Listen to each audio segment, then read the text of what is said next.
به نام خداوند جان و خیرت که از او برتر اندیشه بر نگذرد. خداوند جان و خداوند نام، خداوند روزیده ره رسان. اولا تشکر میکنم از برادرها و خواهرایی که دعوت ما رو پذیرفتند و در این محفل، در این جماعت اشتراک کردند. ما در عرفه کنفرانس ورشوا،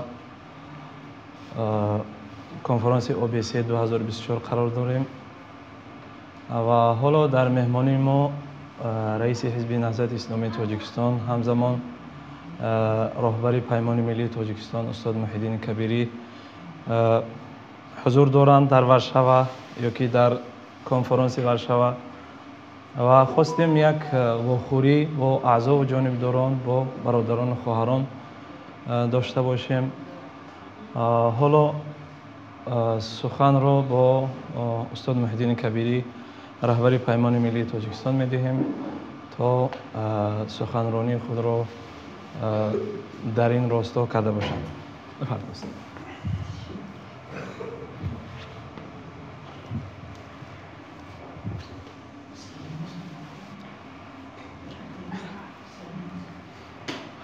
به نام خداوند بخشنده و مهربان، همدیران عزیز، قبل از همه به نمایندگی پیمان در لهستان تشکر میگم که این ملاقات را هماهنگ کردند، تشکیل کردند و فکر میکنم یک فرصت بسیار خوبی هست برای صحبت، برای سوال و جواب و برای از طریق شما، از طریق این صحبت فرستادن چند پیام به ملت عزیز، به مردم شریف تاجیکستان. و همونطوری که برادر عزیز ما محمد رجب در اینجا گفت که ما و نه تنها من بلکه یک قسم زیادی از مسئولین پیمان ملی تاجیکستان حالا در شهر ورشوا قرار داریم به خاطر شرکت در همایش سالانه سازمان امنیت و همکاری اروپا عاید به حقوق بشر و یک فرصت خوبی هست هم که ما با دایره‌های دیپلماتی، با دایره‌های سیاسی جهانی ملاقات کنیم و همزمان یک دیدار با شما هموطنان عزیز، دوستان گرامی، همکاران داشته باشیم. من میخواستم در اول چند نکته درباره خود همون نشستی که الان درباره‌اش صحبت رفت همچون مقدمه بگم، بعد بگذاریم به مسائل کشور و پیمان ملی تاجیکستان. به همگان معلوم است که این نشست همه ساله برگزار می شود و یک میدان بسیار هم خوب، مناسب برای تبادل نظر، برای نشست با دیپلمات ها و از همه مهمش برای رساندن مشکلات داخلی تاجیکستان به گوش جامعه جهانی است. و این سال هم در ادامه فعالیت های سالهای گذشته ستادی که مخصوص برای همین چاره‌بینی تشکیل شده بود و با راهبری عضو شورای رهبری پیمان ملی تاجیکستان، رهبری انجمن مهاجرین آسیای مرکزی برادر عزیزمان الهام جان یعقوبزاده، تا این یک هفته که گذشت خیلی خوب فعالیت کردند و البته ناگفته نماند که این نشست 2 هفته دوام میکند. اما ما امروز یک جلسه هم داشتیم در دستگاه اجراییه که جنبه شد فعالیت ستاد و با نظر اکثریت اهل جلسه فعالیت ستاد و فعالیت پیمان ملی تاجیکستان و در مجموع فعالیت همه حزب و حرکت‌های اپوزیسیونی تاجیک در نشست امساله سحر موفقیتناک ارزیابی شد و من هم به این بها، به این ارزیابی موافق هستم، چون در مقایسه با سالهای گذشته مسئله گذاری ها، سخنرانی ها و رفتار اپوزیسیون تاجیک یک سر گردن بالاتر بود، فرق میکرد. خیلی برادران و خواهران تجربه کسب کردند و نه تنها پیمان ملی تاجیکستان بلکه تمام نمایندگان حزب و حرکت‌های دیگر هم در مسئله گذاری در نزد جامعه جهانی طرز رفتار کردند که واقعا هم دقت تالار، دقت هیئت‌های دیپلماتی 57 کشور دنیا و بیشتر از صدها سازمان‌های بین‌المللی به آسیای مرکزی بخصوص به تاجیکستان جذب شد. حتی یکی از برادران شوخی آمیز گفت که در آینده می شود نام این کنفرانس سالانه OBSE را کنفرانس OBSE درباره تاجیکستان نامید، چون که نشست نبود که یا موضوع نبود که در آن یک یا دو نفر نماینده تاجیکستان برآمد نکند، از وضع زندانی ها تا مبارزه با تروریسم، وضع رسانه ها و تمام مشکلات دیگر در تاجیکستان. و باید گفت که این سال مثل چند سال گذشته هیئت رسمی حکومت جمهوری تاجیکستان در این نشست شرکت نداشت. البته هیئت تاجیکستان بود، نمایندگان تاجیکستان بودند که خودی ما هستیم. ما خدا را شکر که ملت تاجیک را و تاجیکستان را همچون دولت و تاجیکان را همچون ملت خوب معرفی کردیم و نشان دادیم که یک ملت اگرچه بسیار مظلوم در قبضه یک حکومت دیکتاتوری گرفتار، ولی سربلند، بسیار با فرهنگ، با دلیل و منطق بسیار قوی مسئله ها را مطرح کردیم. اما هیئت رسمی حکومت جمهوری تاجیکستان این سال شرکت نکرد، همچنان که دو کشور دیگر هم در این نشست شرکت نداشت، روسیه و بلاروس. این دو پیام دارد. یکی پیام این که تاجیکستان، حکومت تاجیکستان و جامعه جهانی نشان داد که در شرایط امروزه در این وضع سیاسی در کدام گروه کشورها قرار دارد. شما میدونید که روسیه و بلاروس و رهبران این دو کشور از جمله دیکتاتورهای سرسخت دنیا معرفی شدند و حتی لوکاشنکو را آخرین دیکتاتور اروپا هم لقب گذاشتند. و حکومت تاجیکستان با این موقع گیریش نشان داد که نه در قطار کشورهای پیشرفته و متمدن دنیا هست. حتی خود تاجیکستان هم عضو سازمان امنیت و همکاری اروپا است، ولی تصمیم گرفت که در این نشست شرکت نکند و همین طریق میرسیم به دلیل دوم چرا شرکت نکرد. من فکر میکنم و این نظرم رو در چند صحبت با دیپلمات ها هم گفتم که تاجیکستان با شرکت نکردنش، یعنی حکومت تاجیکستان باخت خود را در این جبهه بین المللی دیپلماتی و در این دیالوگ و دیسکوسیا، در این دیبات اعلان کرد، اعتراف کرده شده است.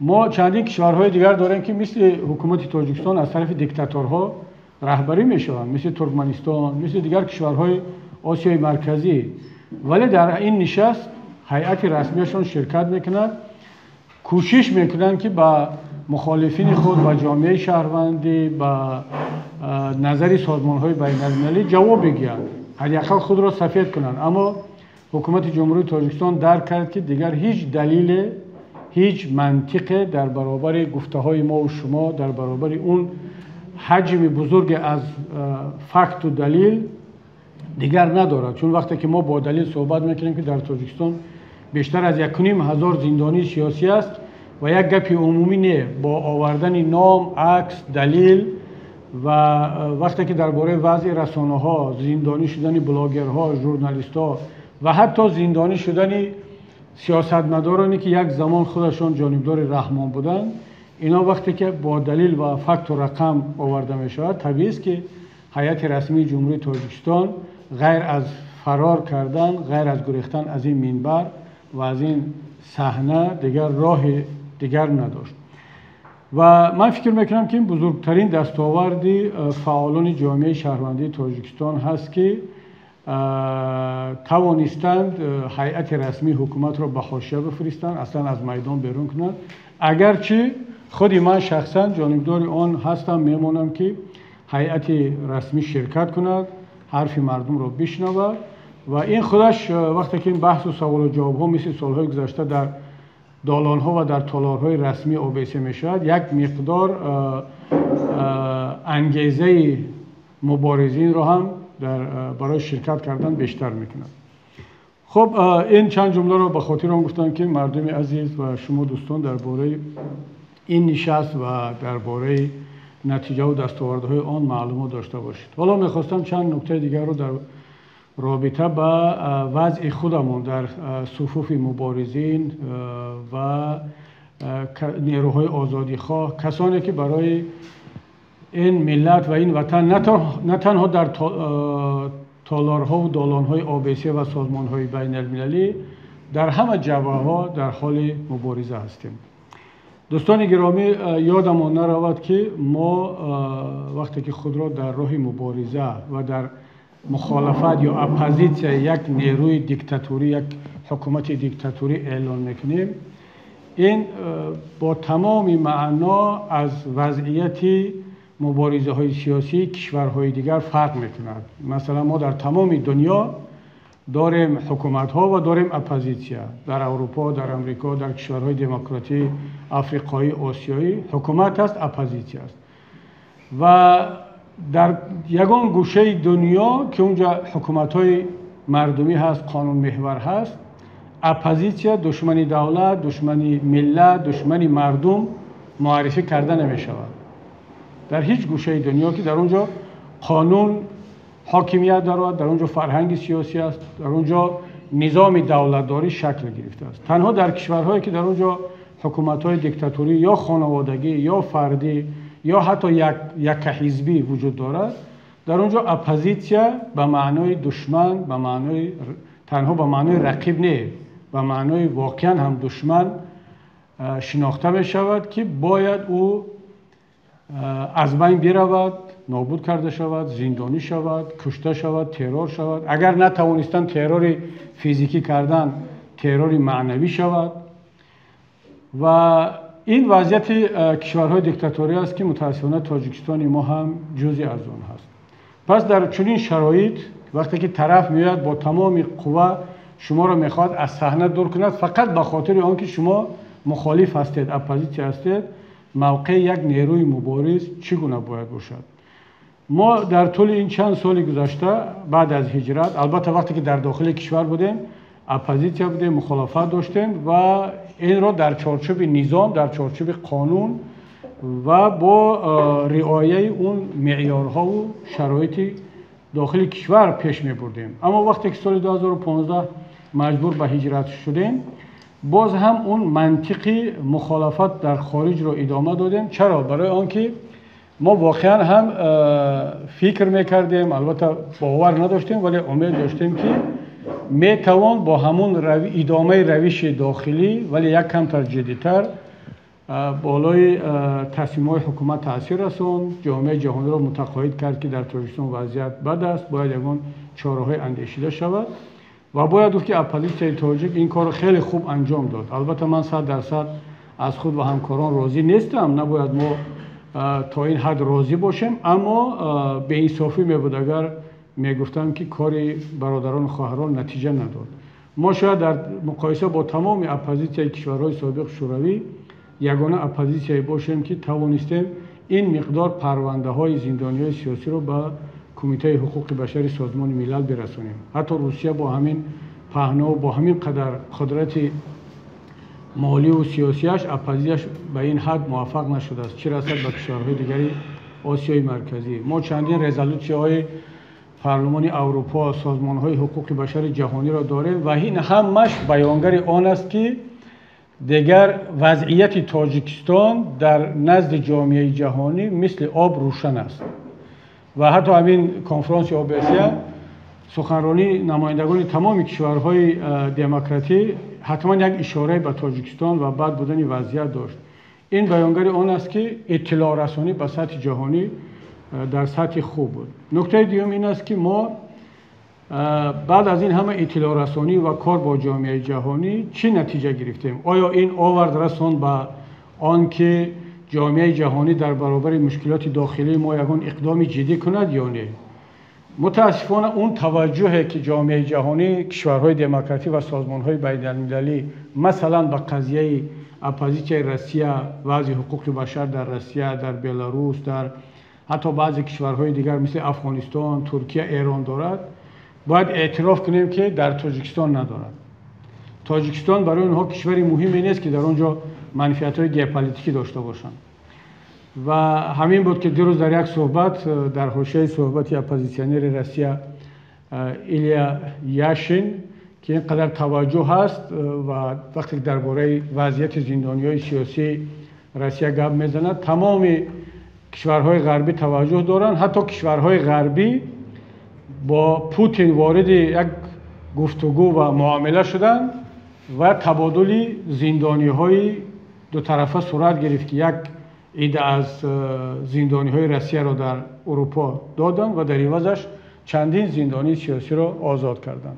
و من وقتی که در اون تالار نشسته بودیم با دوستان در پهلوی هم نشسته گفتم که واقعا هم خرسندیم برای آنکه اپوزیسیون روسیه بالاخره چند زندانی سیاسی آزاد شد، ولی همزمان من خیلی احساس ناراحتی و خجالت و یک حسدی سفید البته دارم و با خودم سوال میدهم که ما تاجیکان که اینقدر زندانی سیاسی داریم، اگرچه 10 میلیون اهالیم در مقایسه با 150 میلیون شهروند روسیه، زندانی‌های سیاسی ما از شماره زندانی‌های سیاسی روسیه کم نیست و بالاترین حکمی که زندانی‌های سیاسی روسیه دارن شاید یک دو نفرش حکم ابد داشته باشد، دیگراش کمتر، ولی در تاجیکستان اکثرا حکم ابد یا 30 سال اطراف 30 حکم دارن و هیچ کس هم توجه نمیکنن و هیچ کس در فکری عوض کردن آنها و آزاد کردن آنها نیست. من سوال دادم با خودم با دوستان همراه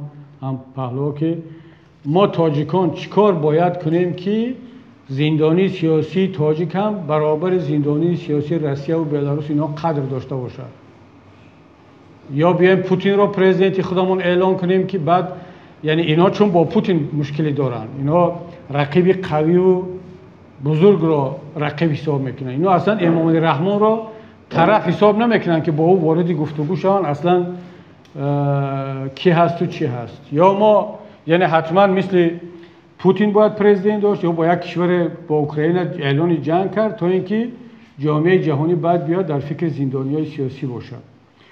چرا حاضر گفتگو هست که باز یک دوره دیومی تبادل زندانی ها می شود و چندین نفر از زندانی های سیاسی دیگر هم آزاد می شوند. اما از تاجیکان چی؟ چرا توجه نمیکنن؟ برای آنکه متاسفانه باید اعتراف کنیم که تاجیکستان یک دولت خرد کوچک در یک گوشه کوسار دنیا و بدون آنکه کسی با اون توجه کند و ما دیگر تقدیرمون همین بوده است. و این چه معنی دارد؟ این معنی رو دارد که ما اپوزیسیون تاجیک، فعالان جامعه شهروندی باید این حقیقت تلخ را اعتراف کنیم. یکم، دومش باید بدانیم که 2، 3 و گاه لازم شود 10 برابر در مقایسه با اپوزیسیون روسیه و بلاروس و کشورهای دیگر باید فعالیت کنیم تا اینکه 50% توجه کشورهای دیگر رو به خودمون جلب کرده باشیم. یعنی کافی نیست که ما برابر اپوزیسیون روسیه و بلاروس زحمت بکشیم، ما باید چند برابر زحمت بکشیم، چون که بدون آنکه اپوزیسیون روسیه یا بلاروس کمترین زحمت بکشد توجه جامعه جهانی با آنها زیاد است. بدون آنکه کمترین زحمت را اپوزیسیون افغانستان بکشد توجه با او زیاد است. برای چی؟ برای در قدرت طالبان هستند در افغانستان، طالبانی که علیه غرب و شرق و علیه هم هستند. با درک این وضعیت، این واقعیت، ما بعد میتوانیم بگیم که مسئولیت‌های ما، وظیفه‌های ما در آینده چی است. نکته دیگر و فکر میکنم خیلی مهم است از نگاه من این است که دوستان گرامی، وقتی که ما با این شناخت میفهمیم که دیگر اکنون تنها در یک مبارزه در قالب مخالفت به ما کمک نمیکند، ما باید رویکرد را تغییر بدهیم، یک کمی جدی‌تر، یک کمی مصمم‌تر در این راه باشیم و حالا ما باید مشورت‌های زیاد کنیم تا اینکه اون قالب جدید مبارزه را مشخص کنیم، چون لکه دیدیم که با این قالبی که الان داریم ما به نتیجه زیاد نخواهیم رسید، اگرچه توانستیم جامعه جهانی را متقاعد کنیم که وضعیت در تاجیکستان چگونه است. اما اینم به این قناعت رسیدیم دیدیم که متقاعد کردن جامعه جهانی کافی نیست. جهان میداند که تاجیکستان چه وضعیت دارد، در چه حالت است ملت تاجیک، اما این کافی نیست. پس این میماند که درک کنیم که تقدیر آینده تاجیکستان دیگرگونی و اصلاحات در دست یگان سازمان و کشور خارجی نیست، تنها در دست ملت تاجیک و خود ما که جزئی از ملت تاجیک هستیم. یعنی ما باید دیگر این رو درک کنیم، رویکرد رو تغییر بدهیم و در مشورت بسیار خوب شفاف بین یکدیگر اون قالب و چارچوب مبارزه بعدی رو معین کنیم. اما یک چیزی که الان من میتوانم بگم که اون دیگر تغییر ناپذیر است و نابسته از آن که ما کدام قالب رو انتخاب میکنیم، اون باید در مرکز دقت ما باشد. این است که دوستان گرامی، وقتی که ما اعلان کردیم که ما دست به مبارزه سیاسی زدیم و هدف ما تغییر حاکمیت در تاجیکستان است. هدف تکتیکی ما. اما آیا همین تغییر حاکمیت در تاجیکستان هدف نهایی و هدف استراتژی ما هست؟ این یک ارزش است یا یک وسیله؟ برای ما و شما تغییر حاکمیت چون دیدیم که یگان راه دیگر تاثیر ندارد. بیانیه‌های سازمان ملل، دعوت به گفتگو، نمیدونم حتی زاره و تولا، التجا، اینا دیگر کمک نکرد. میماند یگانه راه تغییر حاکمیت که این یک وسیله شود برای رسیدن به اون هدف اساسی و استراتژی همون که آن هم باشد رسیدن به یک جامعه آزاد، دموکراتی، مردمی که در آن هر انسان، هر شهروند خود را در نزد قانون و حاکمیت برابر احساس کند. برای ما این گونه تاجیکستان هدف است، هدف استراتژی است و ما این را پنهان نمیکنیم. اما سوال این است که آیا برای کسانی که در حاکمیت هستند و ما را دشمن خود اعلان کردن، حاکمیت، حفظ حاکمیت، رسیدن به حاکمیت چی معنی دارد؟ اگر برای ما معنیش این است که یک وسیله عملی کردن اهداف خود ممکن سربلندی ملت است، برای آنها حفظ حاکمیت که الان در اختیارشان هست این تمامی معنی زندگی و بود و نبودشان هست. این همون هدف استراتژیشون هست. چون حاکمیت، ما حاکمیت را همچون یک وسیله برای رسیدن به اون هدف بزرگ خود میدونیم. اما اینها حاکمیت را برای ادامه بقا، برای ثروت جمع کردن، برای دزدیدن و برای حاکمیت بالای ملت تاجیک میدونند. طبیعی است که مناسبت اونها در مقایسه با ما فرق میکند. ما وقتی که هدف عالی خود، هدف استراتژی یک جامعه آزاد و مردمی و عدالت محور را قرار دادیم، نمیتوانیم از همه گونه وسیله‌های غیر شرعی، غیر اخلاقی و غیر مشروع استفاده بریم. چون اگر که ما استفاده بردیم معنی آن را دارد که در وقت در حاکمیت بودن هم از همین وسیله‌ها برای رسیدن به هدف استفاده خواهیم کرد. اما اینها برای اونهایی که قدرت را هدف استراتژی انتخاب کردن و آماده هستند برای حفظ قدرت از تمام وسیله‌ها استفاده برند، هیچ گونه معیار، هیچ گونه مرز وجود ندارد. کشتن، ترور کردن، دزدیدن، غارت کردن، تهدید کردن، شانتاژ کردن و اگر نتوانستند ترور فیزیکی کردن، ترور معنوی، ترور رسانه‌ای، مثل که روزهای اخیر میبینید در شبکه‌ها چیکار کرده هستند که حتی آماده هستند که با نشان بدین، پیام برسانند که حتی شما در مسائل خانوادگیتون هم دیگر امنیت و هیچ چیز مرزی برای ما وجود ندارد.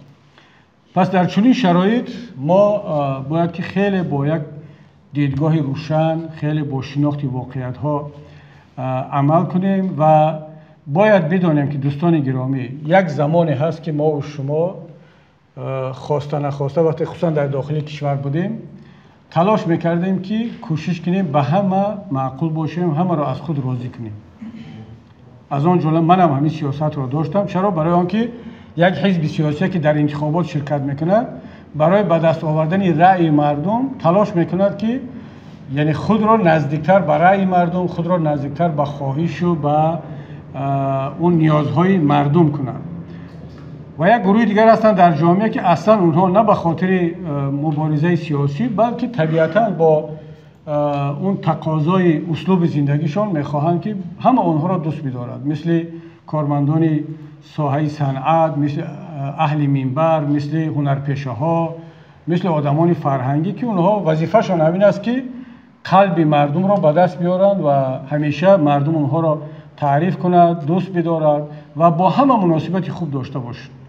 خب همین دو گروه، یعنی اونایی که با مردم کار میکنند و از رأی و از فکر مردم آینده کارشون وابسته است، هنرشون، صنعتشون، در منبر بودنشون، یا حزبای سیاسی که برای انتخابات کار میکنن، اینا معلوم و طبیعی است که اگر ما هم در داخل کشور بودیم با همین اسلوب و روش فعالیت میکردیم. اما وقتی که شما در یک مقابله، در یک مبارزه، در یک مقاومت بسیار هم شدید قرار دارد که دیگر طرف دارد شما را نه تنها با راه سیاسی بلکه با راه فیزیکی از بین برده ایستاده است، دیگر دوستان گرامی، برادران و خواهران، من این پیام را تنها به این تالار بدهانه و تمام طرفداران و پیروان و مردم شریف در سراسر دنیا رساندنیم که دیگر مسئله ما فرق میکند. بله، ما هنوزم کوشش کرده ایستاده ایم که برای خودمان خواهش مردم، نظر مردم رو یک از معیارها قرار بدیم، اما نه معیار اساسی. چون که دیگر وضعیت کاملا فرق کرد و برای ما معیار باید این باشد که ما باید ببینیم که در همین شب و روز، در همین مبارزه بسیار دشوار و نابرابر، در پهلوی ما کی قرار دارد و در مقابل ما کی قرار دارد. این دوستان گرامی بسیار یک مسئله نازک و مهم است. من خواهش میکنم توجه کنید. وقتی که من در صحنه هستم، مبارزه برده ایستادم و کار خودم را حق میدانم، راه خودم را حق میدانم و میبینم که در پهلوی من انسان‌های نجیب قرار دارند. نجیب از روی اخلاق انسانی، از روی جوانمردی، شجاعت، جسارت، انصاف داشتن. وقتی که در پهلویت این گونه انسان‌ها را میبینی، اگر چی کم هم باشن، این یک معیار است، این دلیل هست که تو در راه حق هستی. اما وقتی میبینی در مقابلت کی ایستاده است، در مقابلت یک حکومت دیکتاتوری ظالم که تمام صفات‌های یک حکومت غیر مردمی و ظالم را دارد، این تنها نظر ملت تاجیک نیست. حکومت امروزه تاجیکستان در دهگانه کشورهای دیکتاتوری، کشورهای کروپسیونی، کشورهای دوست و حکومت‌های ناموفق قرار دارد. همین حکومت در مقابل ما ایستاده است و از همه مهمش کیها در پهلوی حکومت ایستادند و باز از این مهمتر از نیروهایی که خودشان را مخالف میگیرند، به اصطلاح مخالفین، اینها هم میبینی که در یک مسئله اگرچه علیه حکومت باشند، اما در اون جبهه کلان استراتژی با گفت خودشان آمدن، خواسته یا نخواسته، علنی یا غیر علنی، در اون جبهه یگانه با حکومت علیه ما و شما قرار میگیرند و بعد میبینی که چگونه انسان ها هستند. مجموع این ما را به یک نکته میرساند که ما اگرچه بعضا شماره هم کم باشد، بعضا میبینی که در این مبارزه نابرابر که انسان ها، طبیعت بشری همین است که دنبال کامفورت و کانفرمیزم میگردد، دنبال راحت طلبی میگردد و همیشه تلاش میکند که از اون جایی که یک کمتر مشکلی بالاش میاد فرار کند. وقتی که میبینی در پهلوت انسان‌های نجیب، انسان‌های صمیمی قرار دارند، اما در مقابل یک حکومت غدار و دزد و باز در پهلوی اون یک عده از افراد دیگر، این برای ما دیگر معیار باشد. ما نباید طرز رفتار کنیم که نگاه دیگران درباره ما به ما تأثیر برساند. چون در این گونه حالت‌ها دوستان گرامی، در این گونه وضعیت، نگاه رقیب، نگاه دشمن برای ما معیار نباشد. نگاه کسانی معیار باشد که در روز دشواری، در روز با گفت مردم پهلو هست همراهات. اینا برای ما معیار است. ما در داخل خود مثلا ما همین روز جلسه داشتیم. چند تا جلسه داشتیم. همه تالار نشستگی برادرها شاهد این جلسه بودند. ما چقدر یکدیگر را گفتیم، تنقید کردیم، تحلیل کردیم، چقدر حرفای تون نسبت یکدیگر گفتیم. اما این صحبت‌های برادران نبود. ما انتقادها را نسبت یکدیگر کردیم، گفتیم و در آینده هم شاید از این سخت‌تر و کمتر خواهیم کرد. اما این فرق میکند از کسانی که در صحنه، در منبر دیده و دانسته وقتی میدانند که همین حرف یک ضربه شدید به مبارزه میشود و یک هدیه، یک کمک به طرف مقابل. با وجود همین میان در محفل ها، در جلسه ها، در شبکه و رسانه ها یک موضع گیری های بسیار هم غیر منطقی میکنند. این فرق میکند از برادران و خواهرانی که در جلسه های داخلی خیلی برادروار، شفاف در روی ما انتقاد میکنند، ما هم انتقاد میکنیم، حرف دلشون رو میگن، ما حرف دلمون رو میگیم، اما این در داخل خودمون میموند. اینا برادر هستند، خواهر هستند، همین طور باید باشد. اما ما بدونیم که این مردم نجیب، شریف که در پهلوی ما هستند، سخن اینها، انتقاد اینها برای ما معیار باید باشد، نه حرف رقیبان، نه حرف کسانی که هدفشان از بین بردن ما هست. حتی اگر تعریف هم کنن، من این نکته را بگم که تعریف دشمن اون به خاطر سربلند گرداندن تو نیست، اون به خاطر تو را آرام کردن و در یک حالت غفلت ضربه زدن است. اما انتقاد دوست اگر به شرطی که صمیمانه باشد، در یک صحبت روبرو باشد، نه در عامه مردم. بعضی ها خیلی هم خودباور و خیلی هم به حدی رسیدن که میگن که من میاد در شبکه ها در عامه مردم یک حرف ناجا را میزند، بعد میگن که من این رو به خاطر اصلاح و نصیحت کردم، مسئولیت دینی خود را انجام دادم. مسئولیت دینی، مسئولیت انسانی همون وقت انجام داده می شود که شما قاعده و فرهنگ دینی و اخلاقی انسانی را رعایت کرده باشید. یعنی وقتی که دسترسی با اون برادر داری یا با اون خواهر، زنگ بزن، تماس بگیر، مسئله را فهمان.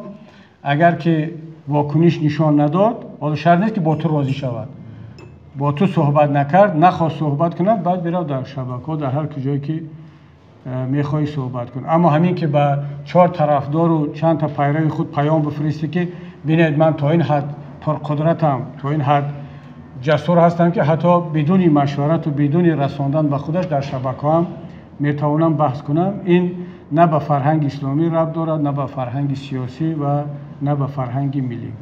خب دوستان گرامی، دیگر صحبت خیلی زیاد است، حرفای گفتنی خیلی زیاد است، اما همونطوری که گفتم این در صحبت ما در حاشیه کنفرانس ورشوا بود و ما هم این فرصت رو غنیمت دانستیم که یک صحبت با شما و چند پیام عمومی به مردم تاجیک داشته باشیم، به اعضایان پیمان. و بار دیگر تشکر میگم به شما، به همه کسانی که این فرصت رو برای ما دادن و به ستاد هم برای هفته آینده برای کار میخواهم. به همه ملت عزیزمان و مردم شریف سربلندی و تسلیحاتی رو تمنا دارم. سلامت باشید.